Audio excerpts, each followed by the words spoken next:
All right, welcome everybody to Shattering Expectations. My name is Paulina Hurtado. I am the broker of Century 21 Global Connections Realty, and I have here four powerful women who have literally shattered the expectations of and gone above beyond and succeeding in their real estate careers. I am pleased to introduce Claudine Hibbert. She is here. She actually is a teenager mom who bought her first property in when you were 18, Claudine? That would be 21. 21. And she's going to talk about, she's going to tell us a little bit more about her foundation. If you could actually just specify a little bit more in regards to that. I know that you have a foundation that helps out. And so I wanted you to elaborate a little bit more on that, please. Absolutely. First of all, I want to say thank you, Paulina, for even having me on this platform this morning to share with so many people out there. And so thank you for having me here. Yes, our foundation, I'm actually, we have Claudie Cares. I'm on that board. We have Wealth Foundation. I'm on that board as well. And we also have a True Prep Foundation as well. And so between the three, they're all community-based driven. Whether we're teaching real estate for free, whether we're feeding the homeless, obviously with the help of our partners, we are out there doing what we need to do to help support our community, and especially in times like this with COVID. And so definitely out here giving free information through Claudie Cares Foundation. And just last week, it's interesting that you asked about the foundation. We were able to feed over 1,000 people in terms of providing them with household goods, hygiene essentials, and food, canned goods, right? And so non-perishable items. We had the mayor there, we had other dignitaries there, the police force was there, and just a very good, genuine time helping and supporting our community. I'll give it back up to you. Thank you, Claudine. I really appreciate that. And thank you so much for sharing.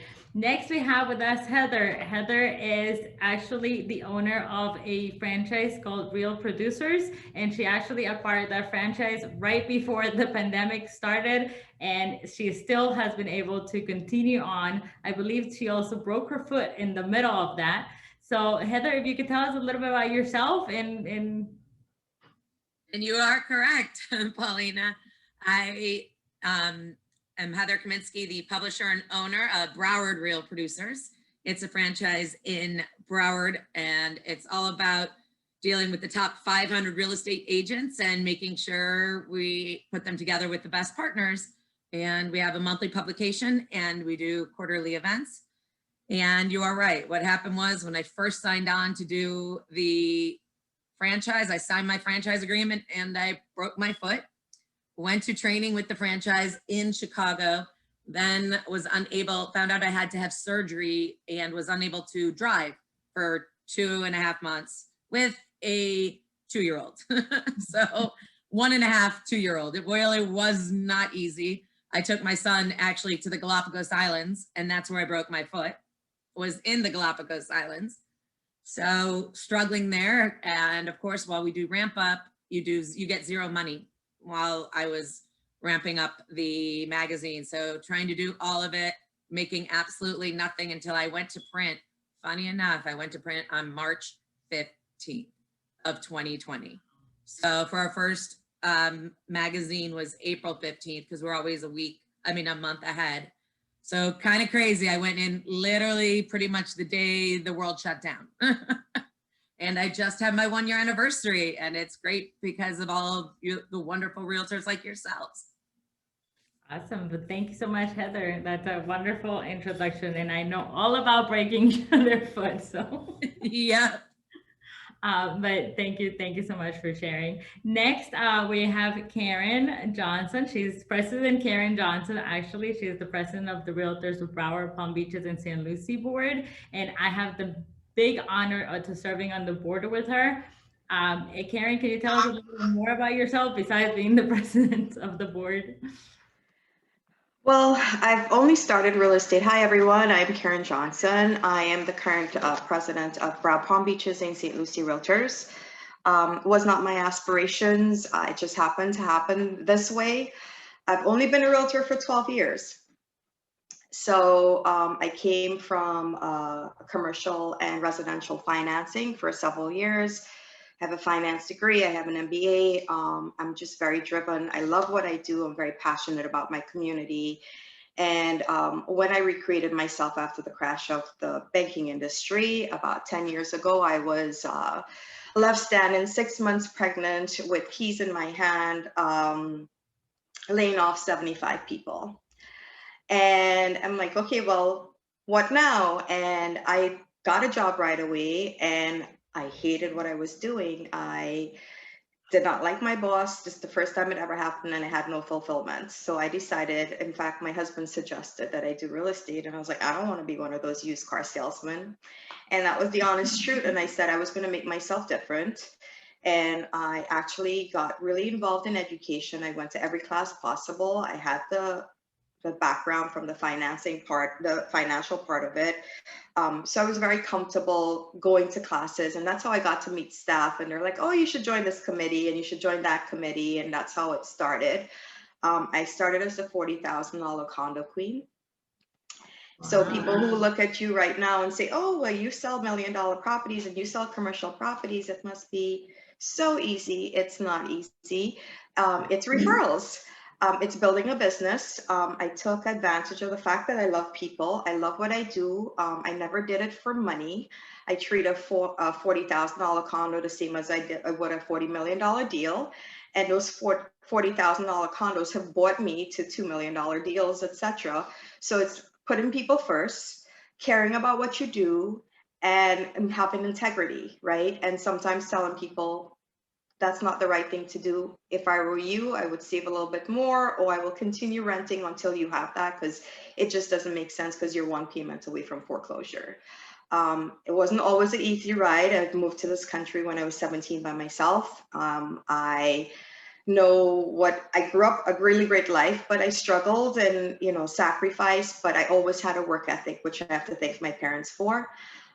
So anything is possible if you work, you focus, and you're confident in yourself. You have to believe in yourself, but build your foundation based on that. So I am successful today in some people's eyes because of it. We're never content for ourselves. We always keep pushing, but I love what I do. And if I could choose anything else to do, it would be this. Awesome. Thank you so much, Karen, for sharing that. Last but not least, we have actually one of our very own rock stars, Demi Sedano, who actually won an award for Rookie of the Year last year. And she actually took a leap of faith when she started here at the office. Within 2 months, she told me, I'm quitting my full-time job and I am going to do real estate full-time. Demi, tell us a little bit more about yourself, please. You gotta unmute yourself. Hi, Paulina. Hi, everybody. I'm so sorry I'm losing my voice today, but I couldn't miss the opportunity to be with you, an amazing group of women. Thank you, Paulina, for giving me the opportunity one more time. My name is Demi. I'm an architect. I just came to this country like 13 years ago, and I've been in the construction industry my whole life. So at some point, I was not happy enough doing what I was doing, and I decided to do real estate. I got that idea from my mother-in-law. She was like, Demi, I can tell you that you have the passion for people, and I believe that you can do or you can sell whatever you want to sell. And I was like, so if I combine my passion, that is, housing, houses, architectural stuff, with this that everybody says that is my talent, let's see what happened. And I started working on real estate. And at some point, I fell in love with people. Like I couldn't, if I knew since the day that I came to this country, I would have said that day one. So thank you, ladies. Thank you for letting me be part of this group. And I'm extremely honored. Thank you, Demi, and thank you for joining us. So we have a couple of questions, and this is all about us being completely transparent and showing everybody that, we're women, we're powerful, we can empower each other, and no matter what backgrounds you come from, you could actually succeed in anything that you do as long as you do it with honesty, integrity, and passion. So I have a question here, and I'm going to direct this question to Claudine. Claudine, what barriers have you faced, and how did you overcome them to be able to be in the position you are now? Well, it's no secret. When I came into this market at the age of 21, it was a white male dominated market. It just is what it was. And I didn't really understand that at 21. I was ignorance on fire. I was ready to go. And so I really had no blockage. Like there was no predetermined thoughts. In fact, I like to tell the story, and not that I'm telling people to quit their jobs. I'm not telling you to do that because I don't know if you're going to work as hard as me. But I literally quit my job when I realized how much money I could make in real estate. And I didn't even know what the process was at the time to even get the license. Luckily for me, it was only a week and I mastered that, but I did not realize that I would have a color barrier between me. I did not know that until I became very, very active in the market. And I tell you, one of the things that I was able to do to get past it, and it's still, work in progress, is really, and I'll keep it 100 with you guys, meditation and a positive mindset. Mindset is so important. Even, when I'm hearing the Zillow issues and they're buying the marketplace and buying showing requests, I don't focus on that. I focus on what part of the pie that's going to be for me. And I work on how to service those individuals. I want to fix their problems. So if they don't know a value to their property, I come in and fix it and help them discover a value. And so for me, getting through really, and it's still a challenge, but I'm still working through it, really a positive mindset and meditation. And it just is what it is. That's what I've done to overcome some of those barriers. Perfect. Thank you so much, Claudine. Next question I am going to direct to Heather. Who have been your allies and how have they supported you?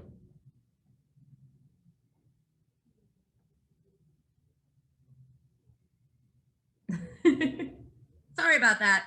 My number one ally has been my mother, and I am a single mom by choice. I had a sperm donor, so I have my son all on my own. Wow. I always said if I was 40 and single, I'd have a child on my own, and true to my word, I had him at 41. So my mom has been my biggest ally during all of this, because if I didn't have her, I would not be able to be working and starting a whole brand new business, which is what I did. I recreated myself at 44, basically. And my other allies were two great real estate agents who really fully believed in me and our program. And that would be Sherry Fell and Lori Spector. They fully believed in what I was doing. And they were my biggest cheerleaders when I first came out and started showing everyone what Real Producers was. And people in the community are like hanging out and calling on people. And I'm like, I have something for free. I'm calling realtors and I'm like, I have something from free. And they're like, oh, boom. And they still hang up on me. I'm like, I have something for you for free. And I still got hung up on. But yeah, it was really cool that I had these two women that were really stood by me and introduced me to some great partners. And they really helped be my big allies. And to this day, they still really help me with everything going on and love supporting the magazine. So that really has been a huge help. That is awesome. Thank you so much, Heather. One of these amazing things that I love about doing these webinars with, us together is that we get to learn so much about each other and we get to share our challenges that we have to face each and every single day. For me, when I came to the United States when I was 13, it was a huge, culture shock. And, trying to do the language barrier and being a woman and being young in the real estate market was like all these things. And then when I started our brokerage when I was 26 years old, to try to have men that are older than you and you're the leader, it was completely transformational because like Larine said, I was completely blind. Like when I started my real estate career when I was 21, I was like, there's no male dominance and then there's no women. And what do you mean Hispanic? Like to me, it was like I had blinders on, and it wasn't until you start growing in the real estate career that you realize that it is. And even until this day, we do experience a lot of culture shocks. So this he had to be to my next question for Karen. Karen, have you ever experienced a culture shock, and how have you overcome it? Honestly, the culture I came from is very, very mixed.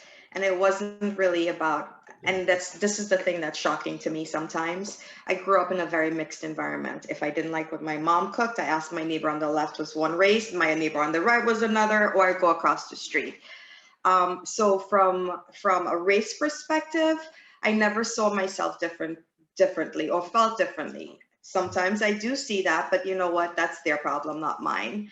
And that's the way I look at things. So I really don't think, I don't see myself as a color. I don't see people as a color, but sometimes it's hurtful when people just look at you and assume things. And actually, I take advantage of that, because underestimate me. I'm a woman who can't do commercial real estate, or you just, it gives me the opportunity to shine, not to be bragging or boastful or anything like that, but to say, okay, well, you know what? Guess what? I'll do what I do and I will prove you wrong. So I honestly don't feel I have culture shock. I think it gives me the opportunity to shine even more and do what I go. Because you know what? When people go low, I just rise above. And that's the way I go. So, I really, really love that. Thank you so much for sharing that. And that is a very powerful advice that you have given us, because a lot of people would use that as an excuse, right? As I'm a woman, or, I'm Hispanic, or, different reasons why we don't go above and beyond. And you just use it as an excuse. So for you to even show us and give us that light and that advice that, you just rise above, and that gives you more of an effort for you to be like, okay, here I am, see what I can do. Paulina, not only from a race perspective, my mother's Muslim, my father's Hindu, I grew up Presbyterian, I almost married a Jew, my husband's Catholic, and his parents are Jehovah's Witness. So when I say that we have everything encompassed, we have everything encompassed, because you know what I've learned? We all teach the same values. Maybe the way that you do it is different, but if you listen to the message, it's the same message. So that's why we are one. That's why that's my logo this year. It doesn't make a difference what color you are, what religion you are. We all are human beings and we all deserve that. So that's what I have to say. Perfect. Thank you so much. I really appreciate that, and for sharing that with us. My next question we're going to be directing to Demi. Demi, what does leadership mean to you? Oh my God, that's a lot to say. I can respond to that question as John Maswell. I have like a quote that I have it stick in my mind, that a leader is somebody that knows the way and shows the way and goes the way. So that's something that I value, and I try to follow every single day. As a mom, as a as somebody that is part of a group, not only a leader. That's something that I have to that I keep inside of myself, that I try to follow every single day. You not only have to know the way, you have to try to show somebody else, to help somebody else, to put out there your knowledge, whatever you have inside of you, to give to other people. And that's for me, that's leadership right there. Thank you, Demi, for sharing that. I'm with you 100% on that. Leaders are the ones that show people the way and are willing to do the same thing that they're asking their teammates to do. So thank you so much for sharing that with us. Claudine, what has been your biggest accomplishment, professional and personal? Oh my goodness. So, I don't know if everybody knows this. I had a son at 14, 4, and then I had a son again 26 years later at 41. That's a big personal accomplishment for me. When I tell you my professional accomplishments, the one that sticks out in my head the most, just instantly without even pre-reading that question, was getting the first ever humanitarian award from my company. It was a big deal for me to know that my service work was being acknowledged at such a level. I mean, there were thousands of people in the room. And I tell you what even made that day more special. My son was in college at the time, and they did a video of him you know, saying, Mom, congratulations. And I'm looking at the video on the stage, and the video goes off, and I look next to me, and he's standing right there in the middle of basketball season. He played basketball on a collegiate level. And anybody that knows, when you play basketball on a Division I collegiate level, there is no vacation. There is no leaving practice. There is no missing a game. And it was in the middle of the season, and he was on the stage. It was the biggest surprise. One of my biggest accomplishments in my professional life, because it was given to me in a professional real estate seminar or award show, and it was the humanitarian award. And when you ask me that question, that's the first thing that comes to mind. It's the first thing that just stands out like that. That's awesome. Thank you so much for sharing. And like you said, I mean, I'm sure that you encountered a lot of challenges when you got pregnant at 14, and I'm sure everybody gave you a lot of advice that, you know, do this or don't do that. That came exactly. You know, and you know, it's interesting because you're right. Many people wrote me off. They said that, oh, this girl will have 4 kids by the time I was in the 9th grade. You know, I was an A student, but I was in the 9th grade. And so, you know, a lot of people wrote me off. They said I would have 4 or 5 kids by the time I got to the 11th grade. I wouldn't graduate. Not only did I graduate, Paulina, I graduated at the top of my class as the vice president of my class. And I also went on to the University of Florida, which is, you know, near an Ivy League school. I always say the people that don't get into UF end up going to the Seminoles. But definitely, you know, and I'll tell you another big accomplishment of mine, which, you know, if I were in that space at this time at 21, I bought my first duplex. And so, you know, that was also a big accomplishment at that moment. Now we've, you know, bought so many properties, but that was, you know, the beginning of me narrating now what's called my story. You know, if I could do it, you can do it. So on that subject, right? Because I bought my first property when I was 18 years old, but it was a lot of it had to do with my dad pushing me and saying, hey, you know, if you're going to be moving out of the house, I don't even care if you're married or not, but you're not moving into a rental, you're moving into your own property. So did you have somebody that pushed you to do that, or that's something that, you know, when you started real estate? So, you know, my parents did own a home, but I was not taught about real estate. So I remember in college reading a book, Rich Dad, Poor Dad. And I think it was stuck in my subconscious because I did not at the time of that purchase say, because I read that book, I am buying this duplex. I remember going into real estate, and I'll be honest with you, I don't really know what triggered it, even at that moment.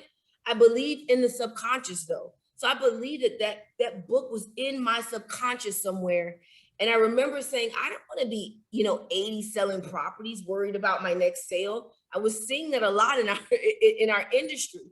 And I said, you know what? Maybe instead of buying a house, let me buy something that can bring me some rental income. And at that time, I remember a lot of the Trump buildings were going up.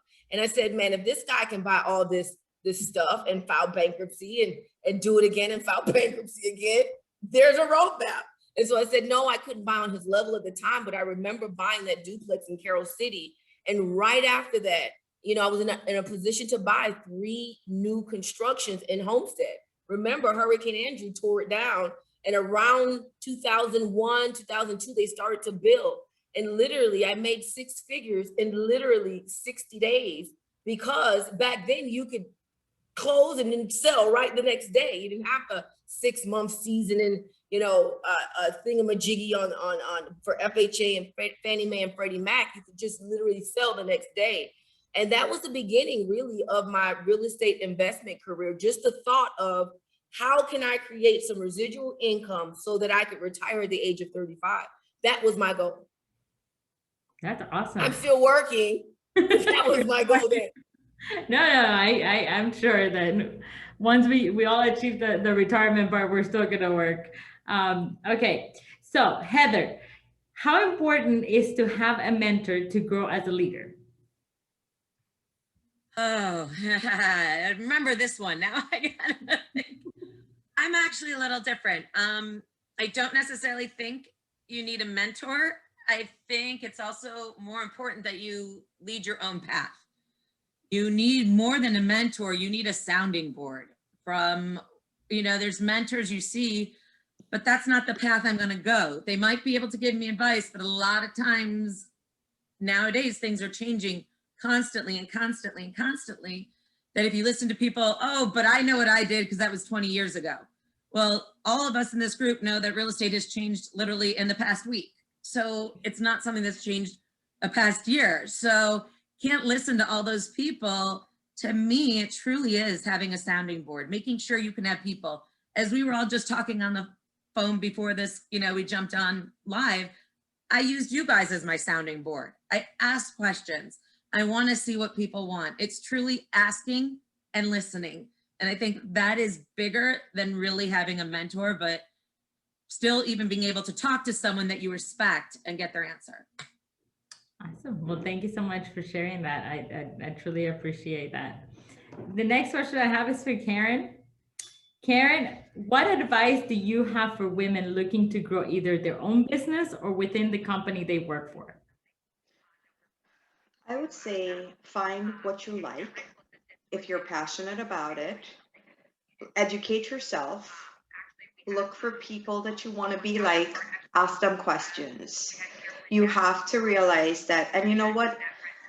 Most people think women are catty. However, if you're respectful and you speak to people and you speak to them on level, never speak down to people, never talk down to people, but if you act with respect and if you come from a place of, being sincere and true, and we can see that in 2 seconds, if someone's real or if they're not, right? We have a sense, a sixth sense. If you go to those women really appreciate that, and they would take you under their arm. It doesn't have to be one specific person. If there's something that you like, you ask, you actually associate yourself with people. Like, there's people in my life that I'm very polite with, but I wouldn't associate myself with them because they're negative and it pulls me down. The people that is uplifting and not necessarily or net worth or anything like that is good people. Good people come in all different sizes and shapes. So affiliate yourself with that, because women help women who and they want people to succeed.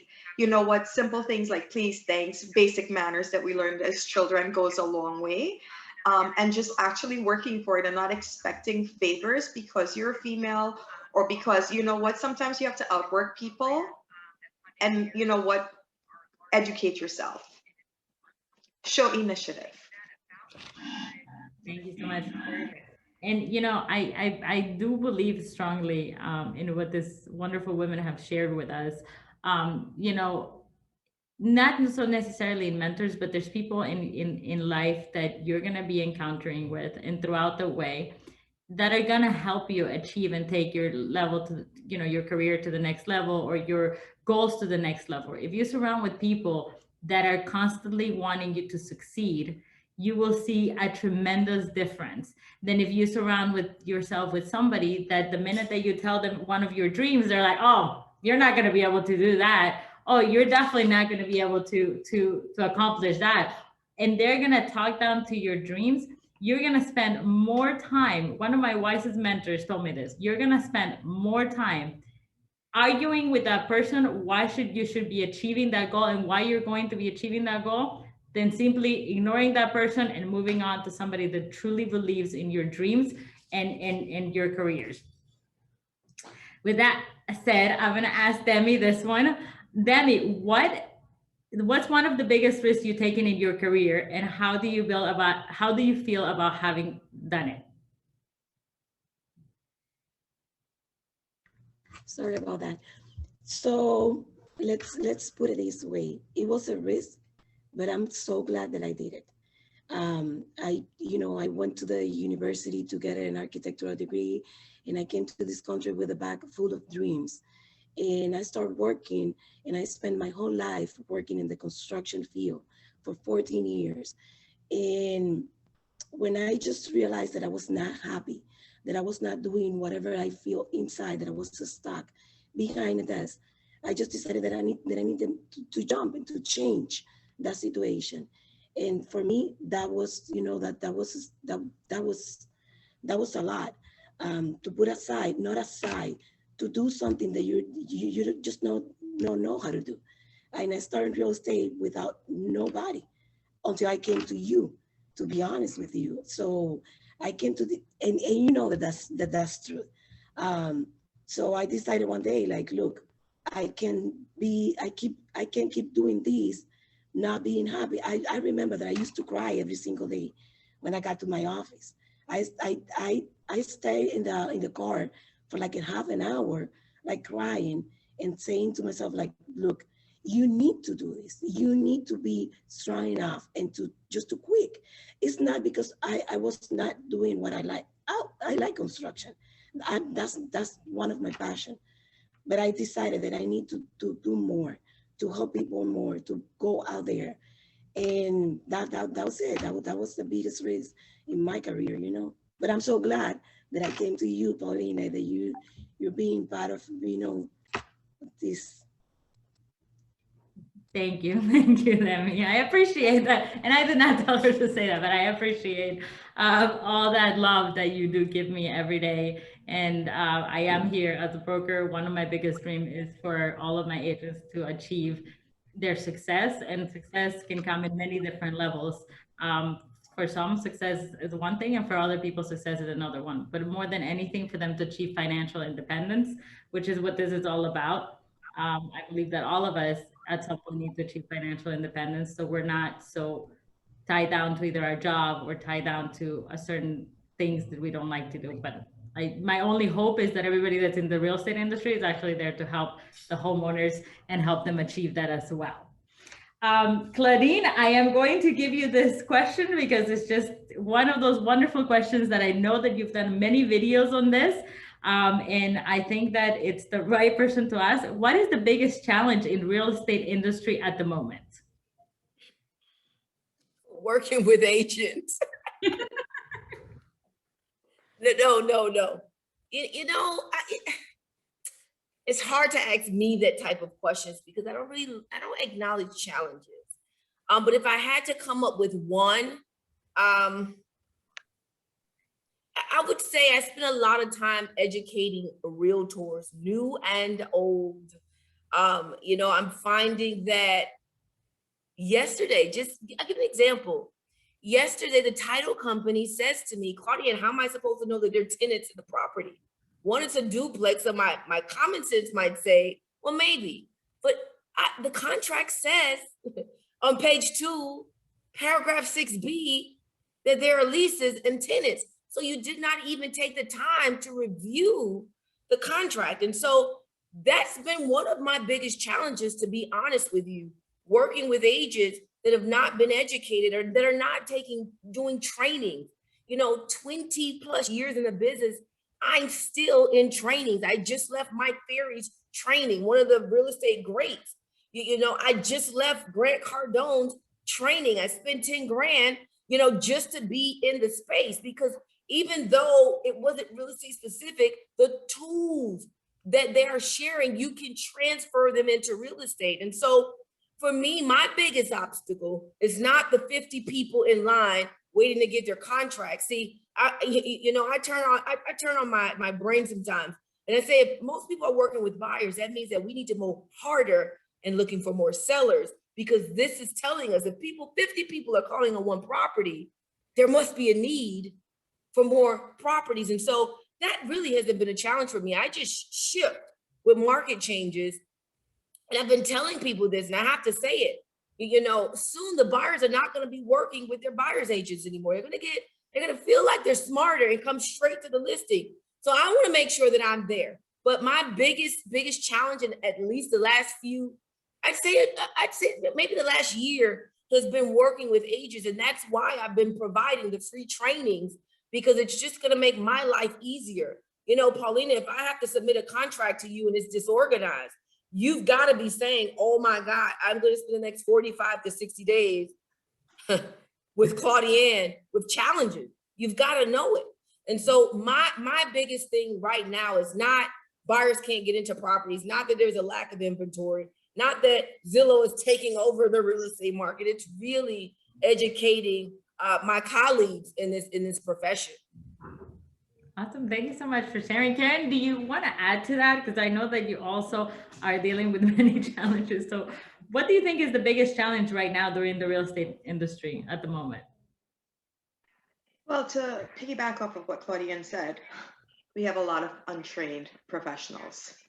People look at our jobs and say, oh, they make big money, but they don't realize there's big work and training that goes into it, and you need to invest into yourself so you can be that source. So I think it's unfortunately, and I probably shouldn't say this, but the barrier of entry is not where it should be, and it's not because of the real estate industry. I would say our state gets renewal fees, right, and it's a source of income. I would happily pay, and I probably shouldn't say this, 3 times the amount of board dues to make people to have one-hit wonders out of the situation. So I'm dealing with professionals because this is a big deal. People are buying their homes, their biggest money that they spend.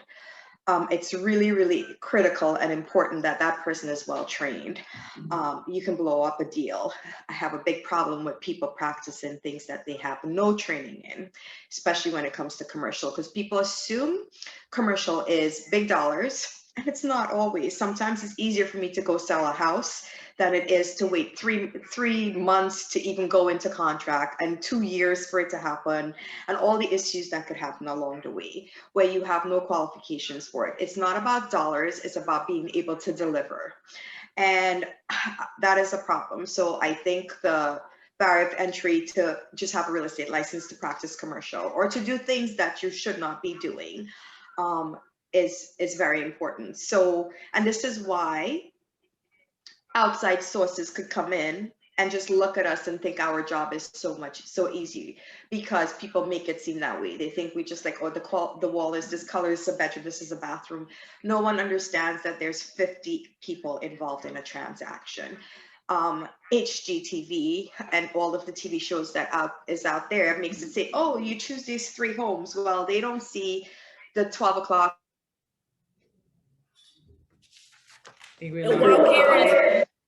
While Karen is frozen down there, I don't watch HGTV. I don't for that either. reason. I don't, but the perception that the public has, right? It is not as easy. And guess what? You get what you put into your business, right? You give your best service, and you get the best people to be doing business with is very, very important. So that's the challenge. The challenge is training, not the lack of training available, the lack of effort by people. People want things, but they don't want to work for it. And that's a problem. You know, so it's not about how many degrees you have and how many cars you drive. And this industry is about flash. Your car determines where you are. You know, people think that, oh, Karen, guess what? You know, I would love to be in your neighborhood and sell your, well, you know what? It took me a long time to get to this neighborhood, you know, and working it and to be able to work towards it, right? You don't jump into situations like that. So start by if you're educating your clients about, you need to be able to have good credit to buy something, set an example, live by example. You know what? I put my money where my mouth is. I buy properties where I sell properties. I go to Florida, I go to Tallahassee to talk about water quality.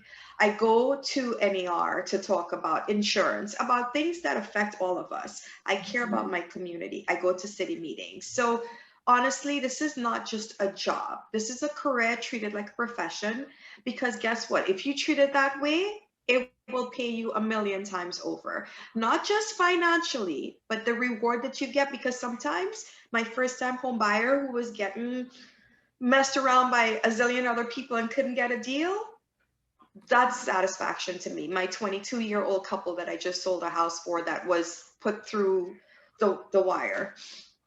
It's a big deal. So it's about having care in what you do. So that's it. Absolutely. I want to, Paulina, can I just piggyback real quick? Because I just realized I just said I dropped $10,000 on a class for 3 days. But I want to go back 20 years ago when I was doing the free entry classes. You know, the Tony Robbins, come this Saturday, it's free. I couldn't afford the 5,000 at the time, but eventually, as I took the tools that I learned from the free seminars and applied them, the key word is apply, keyword is application, then I was able to go watch Tony Robbins and us walk on fire, the next time. and Mike Ferries and the Tom Ferries and the Brian Buffinis, and I mean, the list can go on. But I wanted to clarify that I'm in a different space, but I definitely took all the free trainings, did all the free trainings at the boards, did all the free trainings in the office. I showed up. I didn't only rely on my brokerage either. You know, I went to other spaces to learn. I joined organizations. I work in the office. Why? Because other people that are productive. Let me tell you, the top 5 people in our office all work in the office. I can hear what's going on. I can hear the problem and then hear the potential solution. So now if it ever happens to me, guess what? I have information. And so I just wanted to clarify that and just add that little piece in there. And I'm sorry, I'm going to piggyback also on Karen, because I was in the commercial and still am in the commercial real estate world, but retail leasing for the past 20 years. Now, as Karen knows, there's not one question, you guys, on the real estate exam about retail leasing. Anything about commercial, there is zero. So the fact that you even need it sometimes makes no sense, because truly, when I negotiate a lease, I would have a 70-page lease, you guys, 70 pages. It's not something that happens overnight. It's way harder than doing any home deal, as everyone's talking about. My deals would take a year. A lot of deals would take a year, some 6 months. Nothing was like overnight with any of these commercial real estate deals. And those you have to learn. I started, once again, I started on the bottom. I started as an assistant. So I fully started as an assistant in an office. I was a temp. They brought me on, and my boss at the time did not have a computer in his office. No computer. I literally had to print out his emails, and then he'd write on the email what I was supposed to send back. And at the same time, he never answered his phone. I answered every phone. So I'd be talking to Mel and Herb Simon, the owners of Simon Malls. I'd be talking to Mitch Clipper, the owner of Barnes and Noble. They all called through me. Every developer I got to meet. So as we talked about his mentorship, I wouldn't necessarily call him a mentor. I would actually look more at his apprenticeship more. And I think that's really what it is. And I did what most people didn't do. And everyone's like, well, you only have a job at one place for a year, and the next a year, and the next year. Well, I'm sorry, but people kept coming after me because I kept learning more and more and more. And then more people wanted me because I was learning more, and I had more skills than others because I had done stuff on the landlord side and the tenant side. And I can tell you how both sides work. And that's really what Karen said. You know, there aren't people in the business, but we still have to have a license, which makes zero sense for commercial. Well, I think most people, sometimes, you know, a lot of the people that get into the real estate business, they get into the real estate business because they usually get to the closing table and they look at the closing statement and they're like, oh my goodness, my real estate agent is making that much money. Oh, all she did was show me the property. I can do this for sure. And they go and they get a real estate license. And I know this because a couple of my customers that used to be my customers, they got their real estate license and then they came to work, they came to work here. And as they start in the real estate, they're like, this is not as easy as I thought it was. And I'm like, of course not. You're dealing with people's biggest asset, and you have to be completely honest and completely transparent, just like Karen and Claudine and Heather and Demi have shared, where you got to be able to tell that customer, listen, this is not the time right now with your situation for you to buy. In 2 years or in a year, let's recap and let's meet again. And if you're in this just solely for the commission, you're going to try to push a sale to the wrong customer that maybe is not ready to buy or maybe is not ready to sell. So you really, really need to be focusing on what is the customer's needs first before any commission will follow. And that is the most important thing that I could probably share with you guys as a real estate broker, and as all of us here, Powerful Women, have shared. Now we're gonna turn a little bit more fun, and we're just gonna do the rapid fun questions, and you guys can just jump in and kind of share. What is your go-to drink? I know Karen's go-to drink. You got to hear why Karen's go-to drink. She has her story. Hers is good. Who doesn't? So I'm a Scotch drinker. Johnny Walker Black with a splash of club soda. Wow. Well, it's probably a commercial thing, but my dad used to drink Johnny Walker Black. My dad passed away when I was 17 and a half. And the smell of it is very, he's exactly like me. All works hard and plays hard. So when he drank that, the smell reminds me, it's very comforting. I like the flavor. I like all types of Scotch, but that specific Scotch reminds me of that. And also when my husband drinks Johnny Walker Black, he has the same reaction as my husband. My dad, he's all fun or he's all work. So, and I enjoy that. So. That's awesome. That's a great story to share. That's amazing. Anybody else? What's your go-to drink?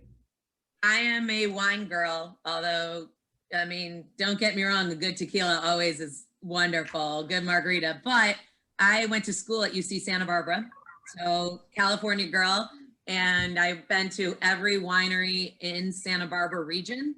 If it was open before I moved to Florida in 2012.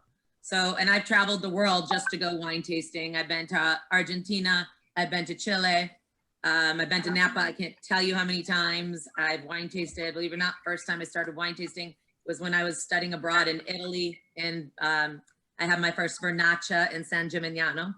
So if I turned my screen around, you'd see my wine fridge of over 140 bottles. To me, it's also a hobby. You know, I look at it not just as a drink, but now I'm sitting there like I have all these bottles in my refrigerator and I refuse to open them because they're too good. I need you guys all to come over so I can open them for a special reason. But I will at one point. One of my goals is to get my sommelier's license, just as a fun thing for me to do. Awesome. Thank you so much for sharing So that. I'm not a drinker. I've never really been a drinker, but my husband says you have to drink something. You know, I'm like, well, if it doesn't taste like Kool-Aid, I don't want it. I want sweet everything, right? And so I just recently started drinking, what is it, Moscato. And you got to be careful with the Moscato. Oh, because good. you drink the whole bottle and not realize it. And what's great is that I don't get drunk. I just get sleepy and just go on over to sleep. If you like Moscato, I'm going to give you a little tidbit. The Moscato at Aldi for, I think it's $2.99 is excellent. Oh my goodness. I love Moscato. You mean $2.99? Yeah, it's called Winking Owl, I do believe. And it literally, and I'm a wine person, but it's $2.99 at Aldi for the Winking Owl Moscato. Highly recommend it. Connections. Very nice. And we actually have some of our viewers that are sharing with us what their go-to drink. I have a San Perigrijo, a Moscato. I have a Moscamule. I have a Mojito here. Pina Colada. Let's see, what else do we have here? Oh, I can see a Pina Colada being right up your alley, Claudine. That would be up your alley too. Anything sweet. See, I'm like Claudine. I like anything that's sweet. And I don't know if you guys know this or not, but I actually had the gastric sleeve surgery done in January.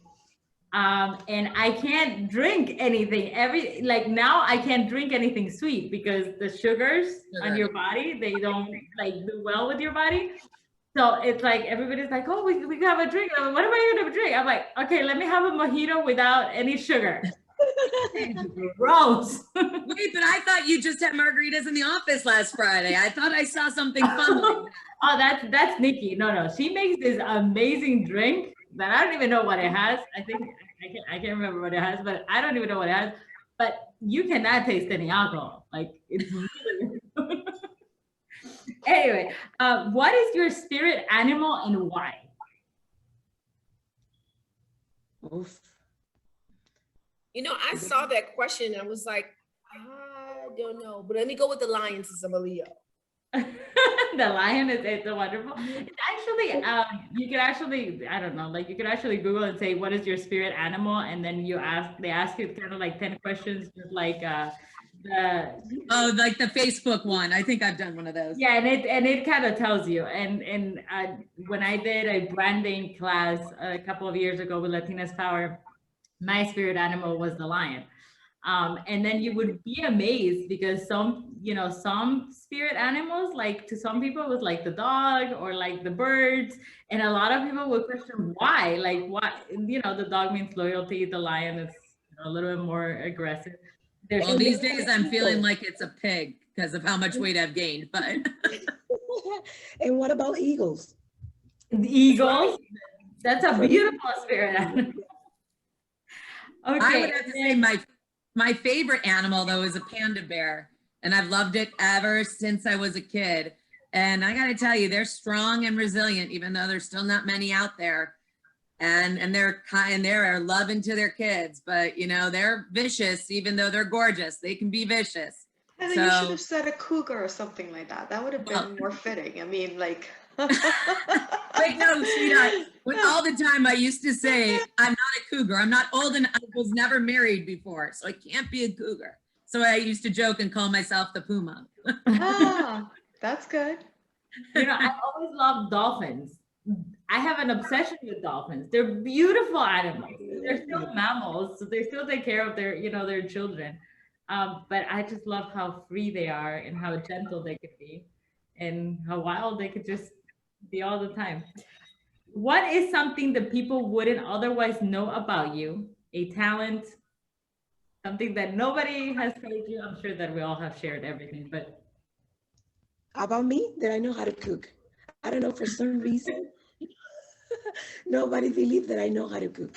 One of my best friend she's just always like telling me like, Demi, you don't know how to cook.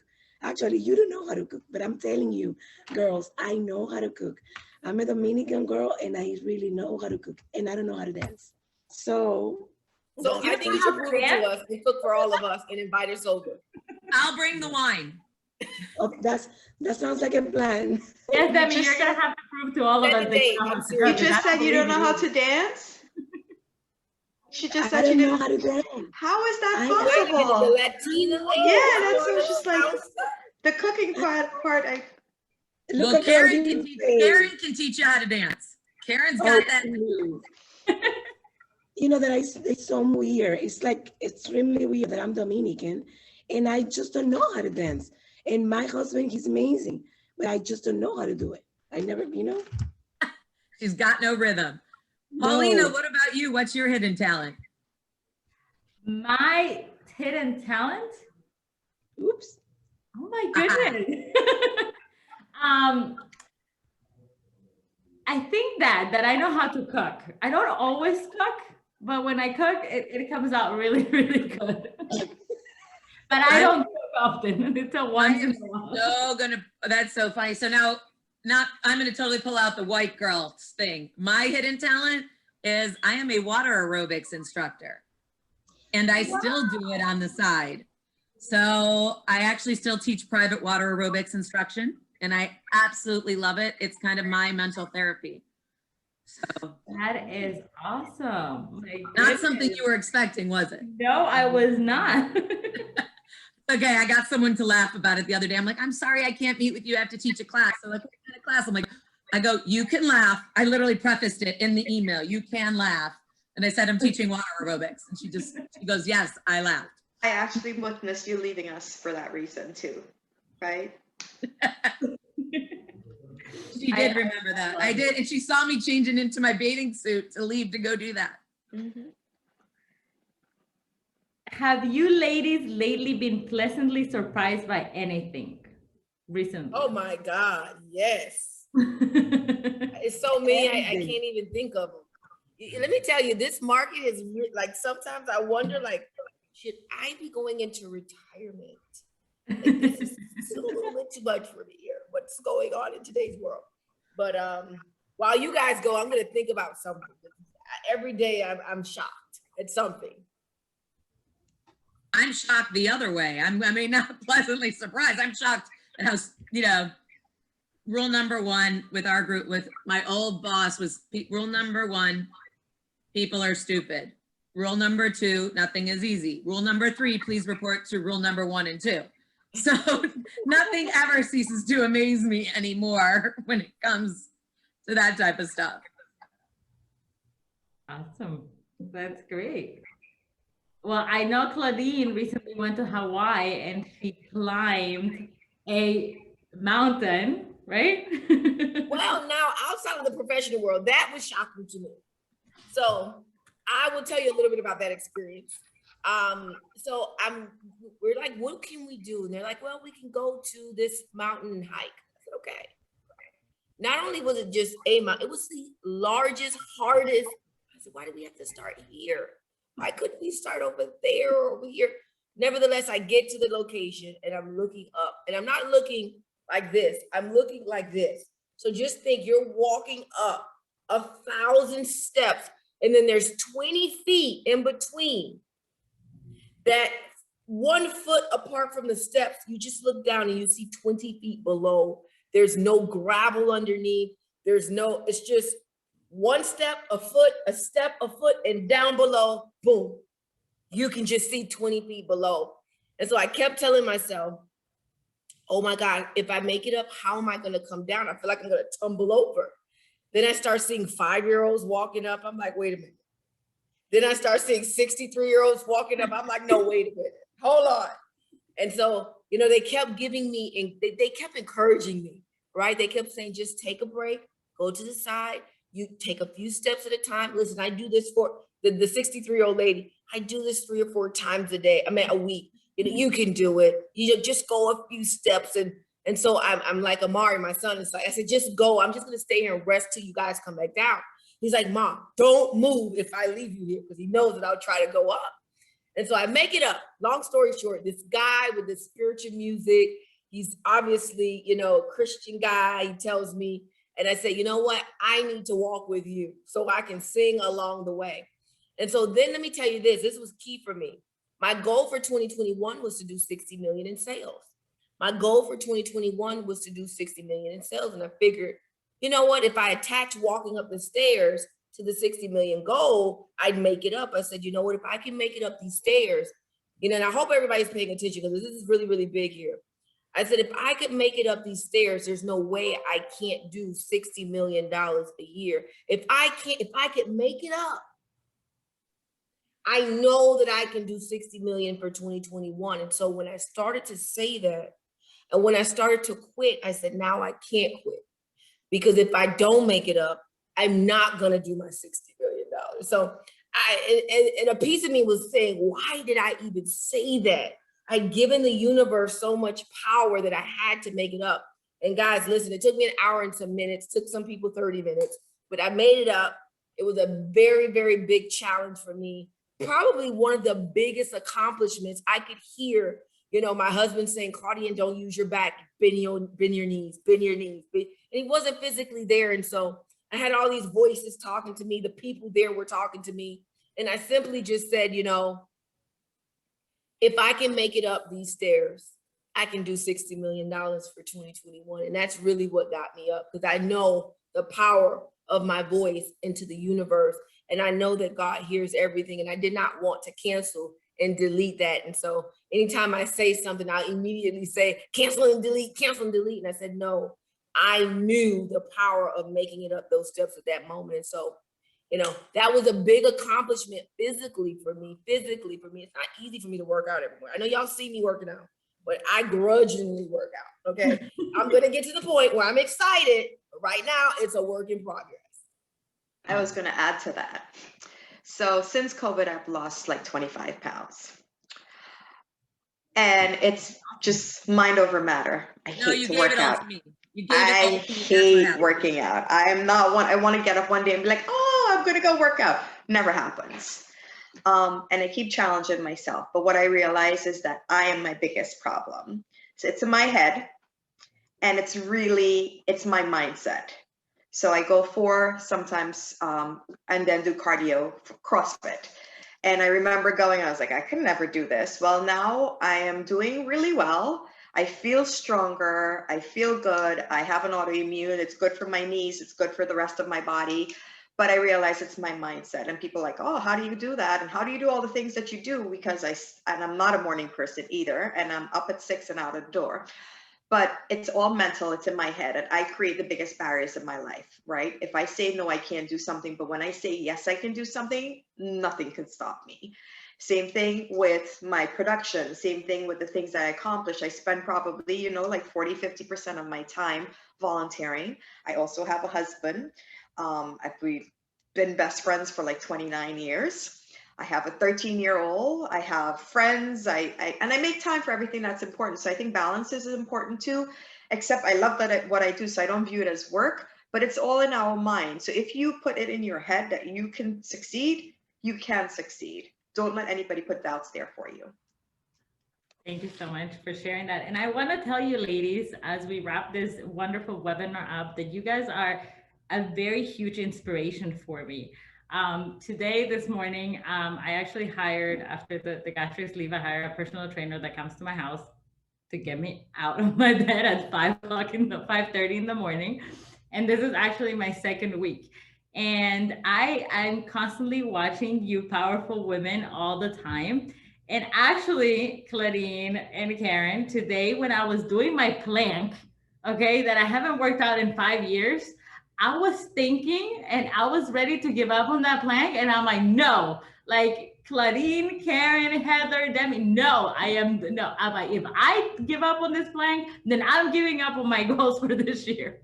And I was able to finish the plank. But I want to thank you, all of you guys, for being on this webinar. I want to thank you for empowering not only other women, but anybody else that has a little bit of doubt in their minds. Usually, we are our own worst enemies, and we're the ones that are constantly putting ourselves down, and we're constantly telling each other that, we can't do it, or, we're constantly doing that. And in reality, if you put your mind through this and you actually focus on what your goals are, and you stop being your own worst enemy, and you stop listening to all those naysayers that you're gonna have, because there's gonna be thousands and thousands of them, and you really focus and you just say, you go from I can't, and then you go from I won't to I can't to I will, and I'm going to, and I'm doing it. So I hope that this webinar actually helped you, everybody here that's watching us in the audience in Facebook and here in Zoom. And I hope that you guys learned a little bit from all of us. We're normal, regular people that